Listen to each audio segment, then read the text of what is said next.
Hi everyone, welcome back to my channel.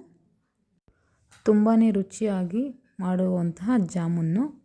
ಇದು ಅಂಗನವಾಡಿಯಲ್ಲಿ ಕೊಡುವಂತಹ milk ಪೌಡ್ರಿಂದ ಮಾಡಿರುವಂತಹ ಜಾಮೂನು. ಬನ್ನಿ ಯಾವ ರೀತಿ ಮಾಡಬೇಕಂತ ನೋಡ್ಕೊಂಬರೋಣ. ನಾನಿಲ್ಲಿ ಜಾಮೂನ್ ಕಪ್ಪಲ್ಲಿ 3 ಕಪ್ ಆಗಷ್ಟು ಹಾಲು ಪೌಡರ್ ತೊಗೊಂಡಿದ್ದೀನಿ. ಅದೇ ಒಂದು ಕಪ್ಪಲ್ಲಿ ನಾನು ಎಷ್ಟು ಬೇಕೋ ಅಷ್ಟು ಸ್ವಲ್ಪ ನೀರು ಹಾಕ್ಕೊಂಡು ಕಲಿಸ್ಕೊತಾ ಇದ್ದೀನಿ. ಅಷ್ಟು ಒಂದು ಬೌಲ್ ಪೂರ್ತಿ ನೀರು ಬೇಕಾಗಲ್ಲ. ಸ್ವಲ್ಪ ಮೆತ್ತಗನ್ನಿಸುತ್ತೆ.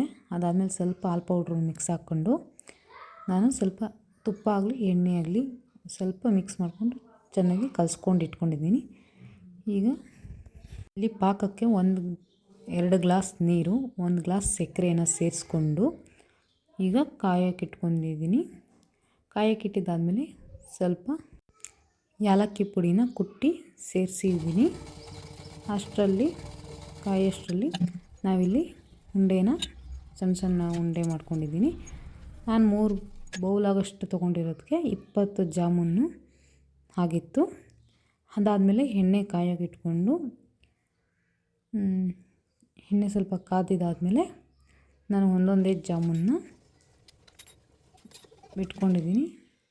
ಅದು ನಾವು ಇದರಲ್ಲಿ ಎತ್ತಿದ್ರೆ ಬರೋದಿಲ್ಲ. ಅದಕ್ಕೋಸ್ಕರ ಸ್ಪೂನ್ ಸಹಾಯದಿಂದ ಒಂದೊಂದು ನಾನು ತಿರ್ಸ್ಕೊಂಡ್ರೆ ಕ್ಲೀನಾಗಿ ಬರುತ್ತೆ. ನೋಡಿ, ಈ ಥರ ಎಲ್ಲ ಕೆಂಪಗಾದ್ಮೇಲೆ ಒಂದು ಪ್ಲೇಟಿಗೆ ತೆಗೆದಿಟ್ಟಿದ್ದೀನಿ.